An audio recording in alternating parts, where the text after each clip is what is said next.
اگر ہم لوگ نماز کے اعتبار سے لوگوں کا جائزہ لیں تو آپ کو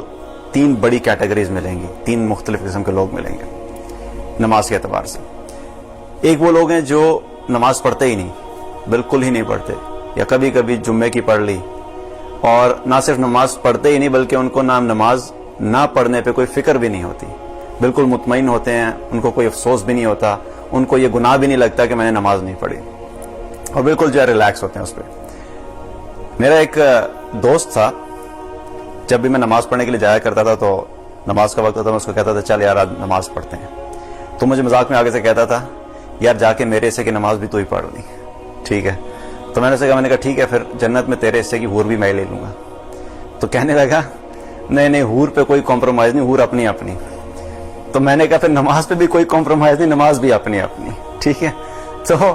وہ جب جنت کی لذتوں کا اور جنت میں لطف حاصل کرنے کا وقت آتا ہے تو ہم کہتے ہیں ہم پہلی صف میں ہوں،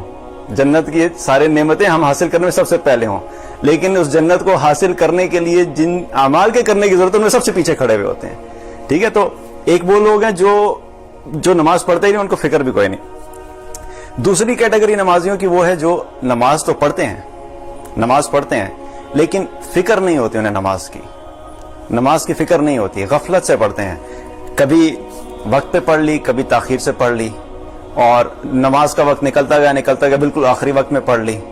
نماز پڑھتے ہوئے نہ قیام صحیح طریقے سے کیا، نہ رکوع صحیح طریقے سے کیا، نہ سجدہ صحیح طریقے سے کیا، اور نماز میں پڑھنے میں بھی سورتوں کا اور جو بھی تسبیحات ہیں ان کو بھی صحیح طریقے سے ادا نہیں کیا، تو مطلب غفلت کے ساتھ نماز پڑھنا بغیر فکر کے۔ اور یہ وہ کیٹیگری ہے جس کے بارے میں اللہ تعالیٰ نے قرآن میں بڑی سخت وعید بتائی ہے، فویل للمصلین۔ اللہ تعالیٰ نے قرآن میں کیا فرمایا کہ ویل للمصلین۔ اب اس آیت کا ترجمہ کیا آتا ہے کہ ہلاکت ہے ایسے نمازیوں کے لیے، خرابی ہے ایسے نمازیوں کے لیے، تباہی ہے ایسے نمازیوں کے لیے، افسوس ہے ایسے نمازیوں کے لیے، مختلف ترجمے آتے ہیں۔ ایک ترجمہ اس کا یہ آتا ہے کہ ویل ہے ایسے نمازیوں کے لیے۔ تو اس آیت سے ایک چیز تو پتہ لگ گیا کہ اللہ تعالیٰ جو بات کر رہا ہے نمازیوں کی، مسلین ایسے نہیں بے نمازی ہیں نمازی، لیکن پھر بھی اس کے بعد کیا ہلاکت ہے ایسے نمازیوں کے لیے۔ جو ترجمہ ہے کہ ویل ہے ایسے نمازیوں کے لیے، اس کا کیا مطلب ہے کہ ایک حدیث ہے، آپ صلی اللہ علیہ وسلم نے فرمایا کہ ویل جو ہے جہنم میں ایک وادی کا نام ہے، جہنم کی ایک وادی ہے ویل نام کی، اور اس کی آگ اتنی شدید ہے کہ باقی جہنم کی آگ اس وادی سے دن میں 400 دفعہ پناہ مانگتی ہے، کہ اس جہنم کی وادی کی آگ اتنی شدید ہے کہ جہنم کی باقی آگ بھی پناہ مانگتی ہے اس وادی سے، کہ 400 دفعہ دن میں کہ کہیں اس کی شدت اتنی زیادہ ہے۔ تو ہلاکت ہے ایسے نمازیوں کے لیے۔ تو یہ وہ لوگ ہیں جو اپنی نمازوں میں غافل رہتے ہیں، اور اللہ تعالیٰ نے آگے کیا فرمایا، فویل للمصلین الذین هم عن صلاتهم ساہون، کہ وہ لوگ ہیں جو کہ اپنی نمازوں میں غفلت برتتے ہیں، ان کو اپنی نمازوں میں فکر نہیں ہوتی۔ تو دوسری کیٹیگری یہ ہوگی کہ جو نماز تو پڑھتے ہیں لیکن اپنی نمازوں سے غافل ہیں، غفلت سے پڑھتے ہیں، فکر نہیں ہے۔ تیسری کیٹیگری وہ ہے جو کہ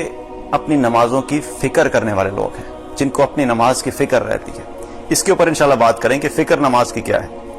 اللہ تعالیٰ ہم سب کو ان لوگوں میں شامل کرے جن کو اپنی نمازوں کی فکر ہو۔ نماز صرف پڑھنی نہیں ہوتی، نماز صرف ادا نہیں کرنی ہوتی، بلکہ اس کی فکر بھی کرنی ہوتی ہے۔ آپ صلی اللہ علیہ وسلم نماز صرف پڑھا نہیں کرتے تھے بلکہ ان کو فکر رہا کرتی تھی اپنی نماز کی۔ حضرت عائشہ رضی اللہ عنہ فرماتی ہیں کہ آپ صلی اللہ علیہ وسلم ہمارے ساتھ گھر میں مل جل کے بیٹھتے تھے، مشغول ہوتے تھے، لیکن جو ہی نماز کا وقت ہوتا تھا تو وہ بالکل ایسے ہو جاتے تھے جیسے وہ ہمیں پہچانتے ہی نہیں، تو نماز کی فکر، نماز کا جب وقت ہوا تو اب فکر ساری نماز کی طرف چلے گی، گھر والوں کی فکر ختم ہوگی۔